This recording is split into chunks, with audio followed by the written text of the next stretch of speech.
오늘 말씀은 나는 왜 안 됐는가라는 제목입니다. 우리가 성경 이런 말씀을 저도 이 본문을 늘 수없이 많이 접하면서 느낀 점은 왜 이 사람은 기적이 일어났고 간구해서 기도해서 자기의 병, 자기 아들의 병을 고쳤는데 우리의 현실에 있어서는 남 이야기뿐만 아니라 내 자신에게도 왜 이런 기적이 일어나지 않는가라는 그 질문을 하게 됩니다. 그러면 성경은 도대체 우리에게 무엇을 요구하시고 하나님은 나에게 도대체 어떻게 하기를 원하시는지를 또 생각해보고 또 묵상하게 됩니다. 저희의 동기생인 한 목사님이 이와 똑같은 상황을 겪었습니다. 자기 아들이 뜻하지 않게 아주 총명하고 공부도 잘하고 인물도 좋은 청년이었는데 갑자기 뇌에 암이 생겼습니다.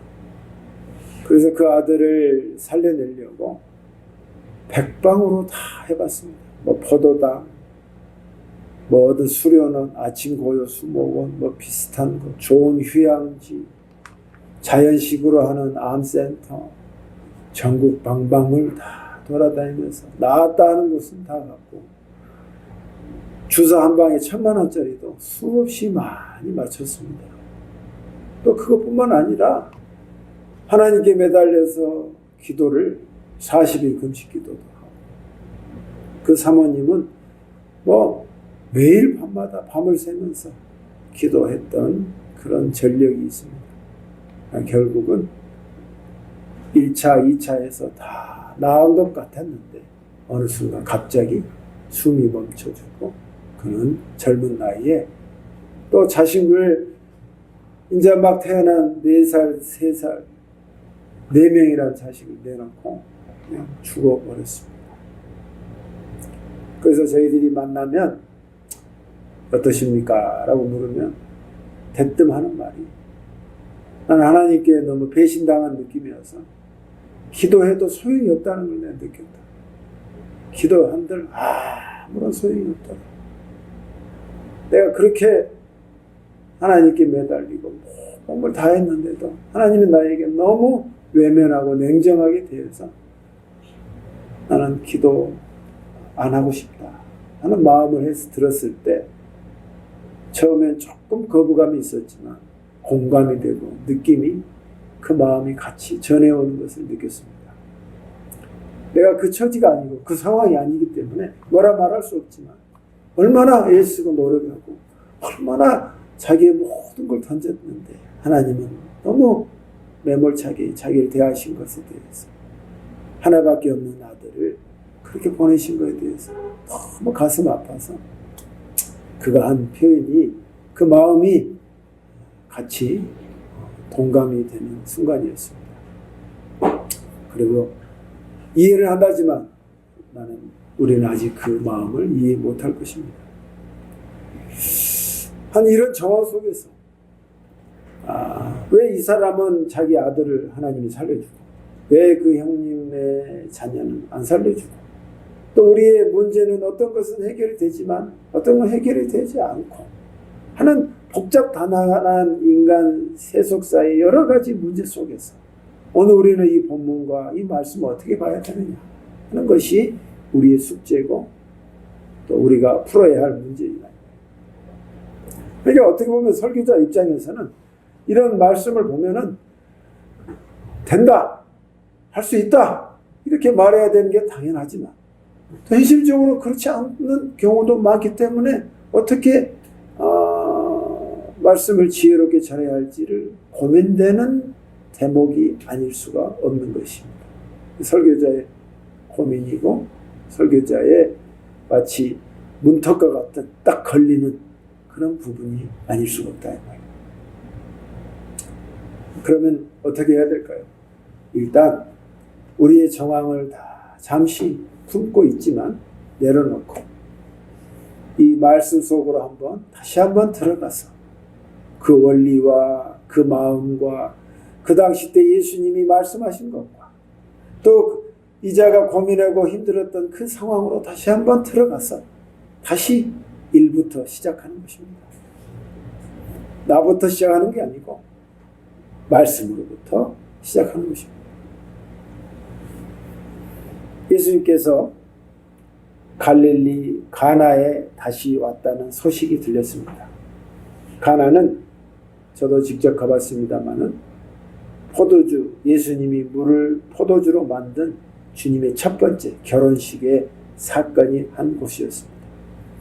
그래서 전국의 전 세계 많은 사람들이 이 가나로 와요. 무엇을 살까요?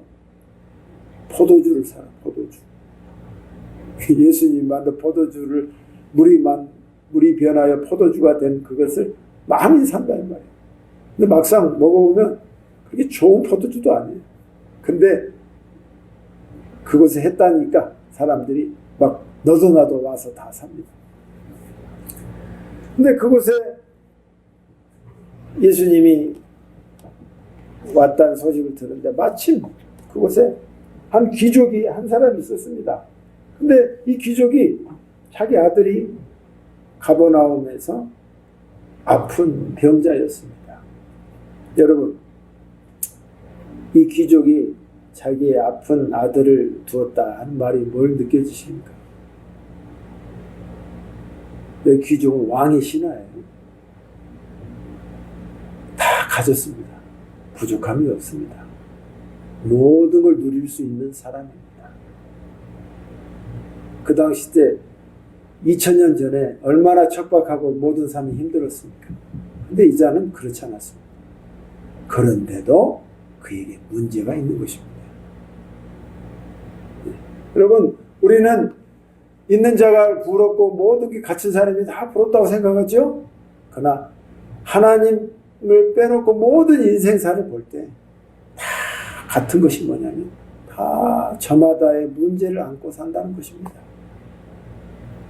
문제, 어려움, 해결할 수 없는 것. 자, 이자가 돈이 없어서 자기 아들을 못 고쳤겠습니까? 이 정도 권력과 힘이라면 자기 아들을 고치기 위해서 모든 방법과 모든 수단을 다 써봤을 것입니다. 그래서 보니까 이 가버나움이라는 곳이 뭐냐, 갈릴리 해변에 있는 곳이란 말이에요. 그러니까 휴양을 하면 좋겠습니다. 좋은 공기와 그 바다를 보면서, 갈릴리 호수죠, 보면서 있으면 좋겠습니다 하니까 예루살렘에 사는 사람이 자기 아들이 휴양지로 이곳에 와서 같이 있는 거예요. 마침 있던 차에 예수님이 유대에서 갈릴리로 오셨다는 소식을 듣고 불이 나게 온 것이에요. 불이 나게. 자기의 문제를 갖고 있다. 여러분은 여러분의 문제를 품고 계속 살 것입니까? 사는 게 그것이 인생입니까? 아니면 그 문제를 가지고 주님께 내어나와서 해결을 받기를 원하십니까? 바보가 아닌 이상 후자일 것입니다. 그래서 이자는 자기의 모든 것을 다 투자해서 해봤지만 소용이 없고 살려낼 수 없기 때문에 예수님이 하나님이라는 소식을 듣고 예수가 병자를 고쳤다는 소식을 듣고 그에게 기적의 고난이 있고 능력이 있다는 소식을 듣고 그는 왕의 신하지만 예수께 온 것입니다.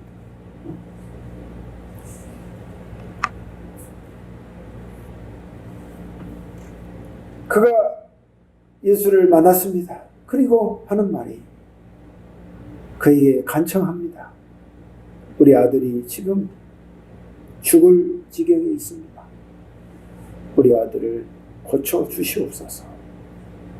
여기 내려오셔서 우리 아들이 가버나움에 있는데, 갈릴리와 가버나움이라는 것은 그 갈릴리 지방에 조그만 돈 같은 거예요. 이게 무슨 동 하듯이 옆에 동네를 말합니다. 실제로 가보니까 그곳에 조그만 마을이에요. 그러니까 조금만 움직이셔서 그쪽으로 가주십시오. 라고 그렇게 말하는 것이었습니다. 지금 이 왕의 신하, 노블맨, 이 귀족이 자기의 처지를 다 이야기하는 것인데 자기 문제를 가지고 와서 주님께 간청하고 애원했다는 게 중요한 것입니다. 사랑하는 성도 여러분,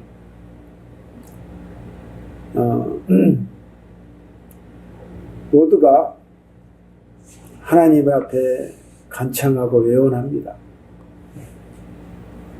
우리가 기도를 합니다. 그러면 이 기도가 도대체 어느 정도의 강도가 돼야 돼요? 어느 정도 해야 하나님이 들어주시는가? 그것이 늘 고민스럽고 또 주님께 직접 묻지 않을 수가 없습니다. 근데 이것은 분명히 우리는 어떻게 알 수 없지만 문장의 한 단어로서 그가 간청하고 애원했다는 것만 느낄 뿐이지 그가 어느 정도였는지는 우리가 알 길이 없습니다.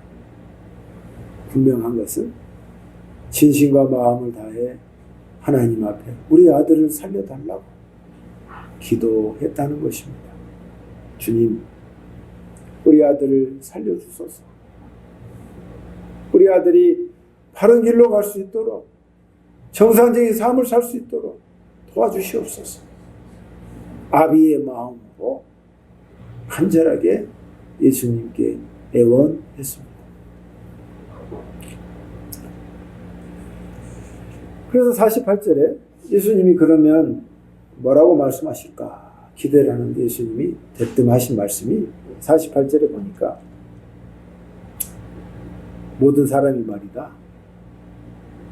다 기적과 놀라운 일을 보지 않고는 도무지 믿으려 하지 않는다. 아니 그렇게 말하는 거야. 자 봐라. 네가 나에게 기도 제목을 가지고 왔고 네 아들을 살리려고 나에게 요구하기 와서 왔다. 그런데 그 말은 내가 너에게 고쳐주면 고쳐주는 것으로 모든 사람들이 다 끝나버렸다는 거야. 내가 이 가버나움에서 얼마나 많은 기적을 일으켰느냐. 문둥병도 낫게 하고 회당장의 딸도 낫게 하고 베드로의 장모도 열병을 낫게 했고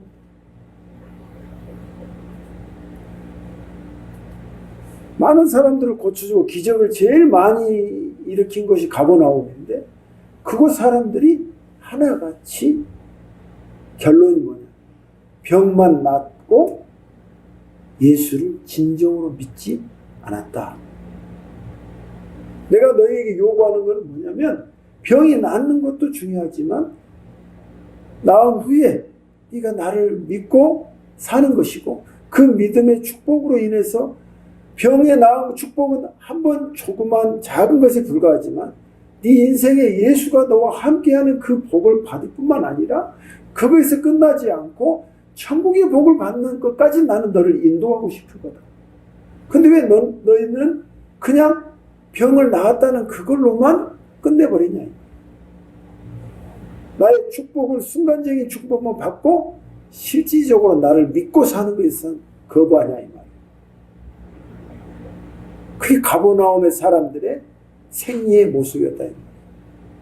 너는 제발 그러지 마라 하는 마음으로 주님이 말씀하십니다. 사람들은 다 그래. 내가 기적을 베풀었지만 사람들은 그걸로만 끝내버리지 정작 나를 만난 예수를 가슴에 품고 살지는 않는다 이 말이야.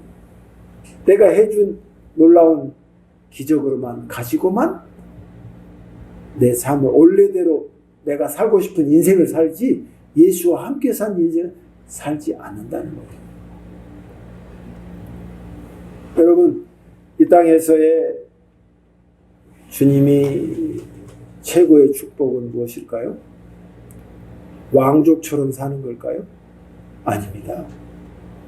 오늘 예수와 같이 사는 것이 최고의 삶이라는 것입니다. 예수와 같이 사는 거예요.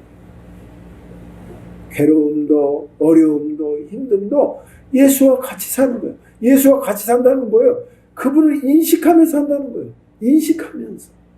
그분의 임재를 느끼면서 같이 사는 거예요. 이게 신앙생활의 알파와 오메가다 이 말이에요. 필요할 때만 주님을 찾고 필요 없으면 주님을 내버려 두고 내가 그냥 내 삶을 무조건 사는 걸로 끝나서 예수와 떨어져서 필요할 때만 그분의 손을 잡는 게 아니라 어둠에 있을 때든 빛에 있을 때든 폭풍이 불 때든 괴로울 때든 마음이 슬플 때든 그 예수의 손을 잡고 계속 같이 부둥켜 알고 사는 삶을 말하는 것이다. 주님은 그렇게 살기를 원해서 이 기적을 이자에게 보여주신 것이다. 모든 사람은 다 나의 것을 가지고 그냥 옛날로 돌아갔지만 나는 그러지 말아라 하는 마음으로 이 말씀을 하신 것입니다.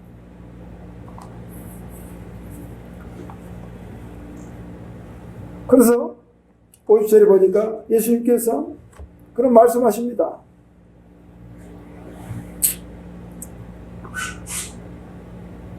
귀족이 그에게 말하길 선생님 내려오셔서 우리 아들한테 지금 가주십시오 라고 말하자 주님이 그에게 말씀하십니다. 너는 지금 가라. 예수님이 그에게 말씀하셨습니다. 너는 너의 길로 가라. 네 아들이 살아났다. 그 말씀하십니다. 그가 한 것은 어떤 것도 없습니다. 주님께 애원하고 간청했는데 주님이 사람들이 다 고쳐주면 다 옛날로 돌아가더라. 고쳐주면 다 기적으로만 끝나지 실질적으로 나를 믿는 이가 없고 기적을 보여준 것으로 믿으려고 하지 실질적인 모든 삶에 있어서 믿는 사람이 없더라. 그렇게 말씀하시고 주님 우리 아들한테 갑시다 하니까 갈 필요 없다. 넌 너의 길을 가라. 네 아들은 나았다. 그렇게 말씀하시는 거예요.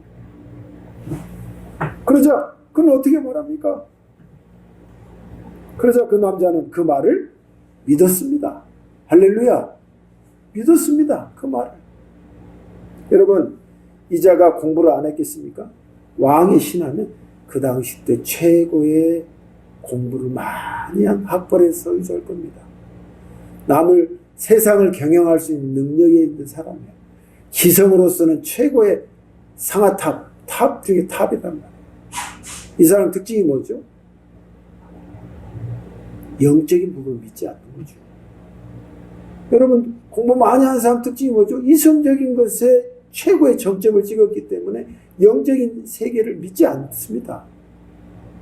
그거는 바보 같은 소리라고 어리석은 짓이라고 아예 믿지 않고 눈에 보인 것만 믿는 사람들이란 말이에요. 과학적인 것만 믿는 거란 말이에요.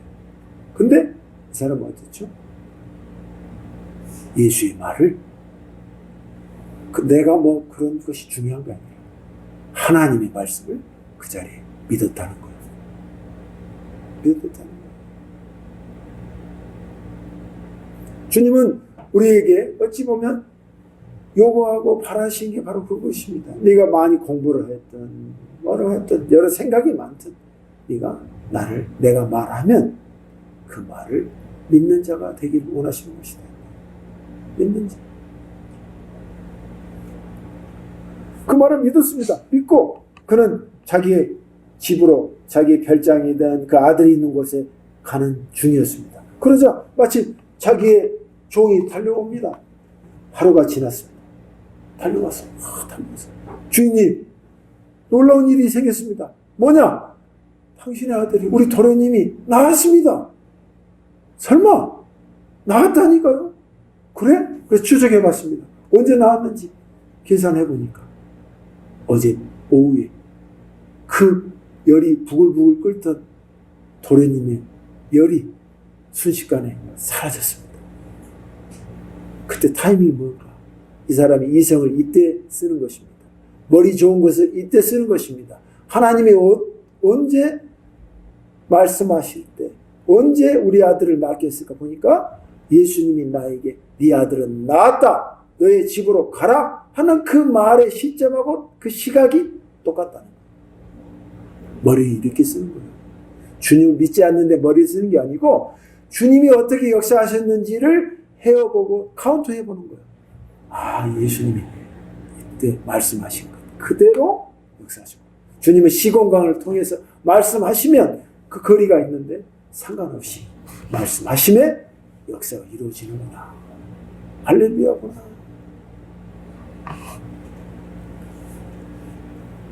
그러고 나서 그가 더 한 번 충격을 받고, 야, 예수님 말씀하신 이 타이밍이 그대로구나. 그래서 그가 믿고 이 소식을 모든 자기의 가족들에게 알려서 그들도 다 믿게 되었습니다. 그리고 나서 이 기적이 예수님의 두 번째 기적이었다 하고 이 요한은 말하고 있는 것입니다. 이게 오늘 본문의 처음과 끝입니다. 오늘 이걸 본문으로 생각하면서 우리의 현실하고 며칠 해보겠습니다. 그러면 하나님이 우리에게 원하시는 게 무엇일까? 나는 내 기도를 왜 나는 안 되는 걸까? 나는 기도하며 하나님께서 도와주시지 않는 것일까? 이전은 도와주셨는데, 역사하셨는데 도대체 무엇이 문제일까? 저도 이것을 생각하면서 한 주간을 보냈습니다. 주님께서 저에게 느끼게 해주신 것이 있었는데 그게 뭐냐? 고치고 낫게 하는 건 내 고난이다. 할렐루야. 주님의 고난이다. 주님이 그 사정을 다 알고 그 자에게 맞게 해주실 것이 다 하나님의 고난이다. 그러면 내가 할 일과 나의 자세와 나의 모습은 일관되어야 할 것이 무엇이냐? 주님이 들어주고 안 들어주고 떠나서 나는 변함없이 주님과 함께 하는데, 그 주님과 함께 할 때 들어주면 주님과 함께하고 들어주지 않으면 주님을 버리고, 주님이 믿고 주님이 싫고 주님이 어떤 때 좋았다가 나빴다가 좋았다 나빴다가 이게 아니라 주님과 함께 하는데 내가 필요하고 부족한 것은 변함없이 주님이 듣고 들어주지 않고를 그걸 2차적으로 생각하고, 첫 번째 내 자세는 하나님 앞에 간구하고 애원하는 자세여야 한다는 거예요. 변함없이.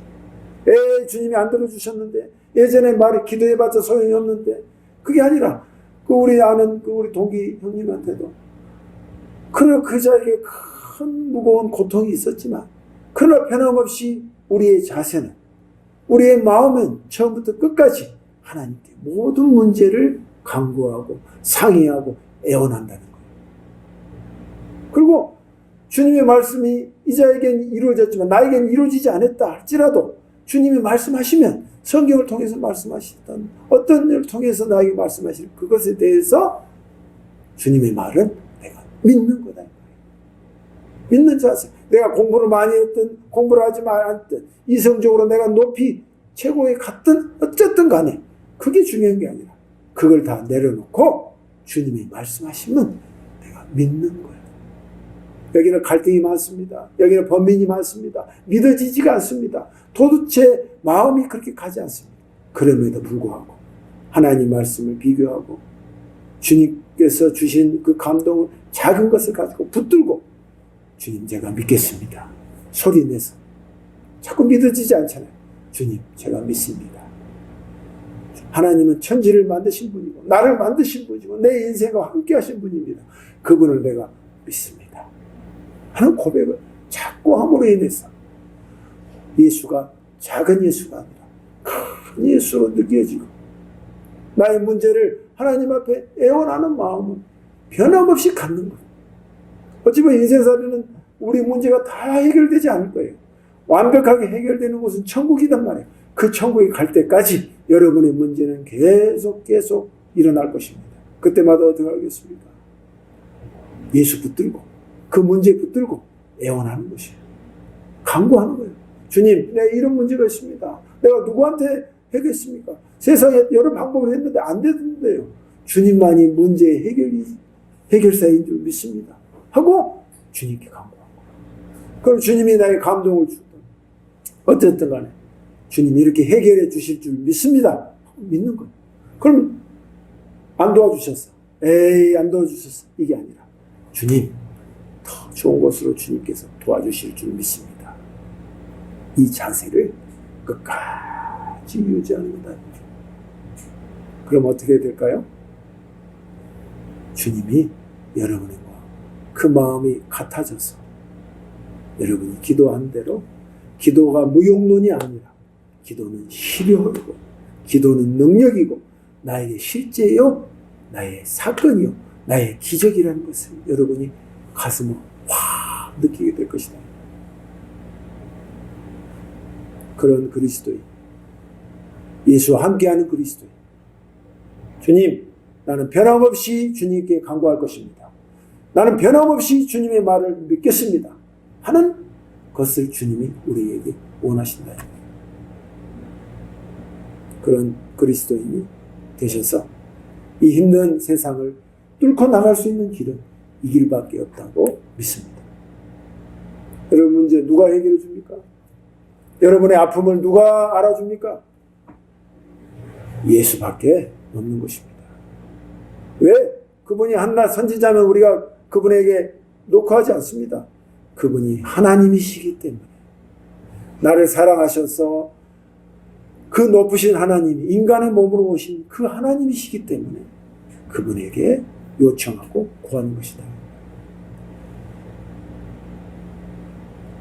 그분께 여러분의 마음이 다가가서 그분과 함께 하셔서 여러분의 작은 문제든 큰 문제든 요청하고 애원하고 또 주님의 말을 믿는 저 여러분이 되시기를 주의 이름으로 축복합니다.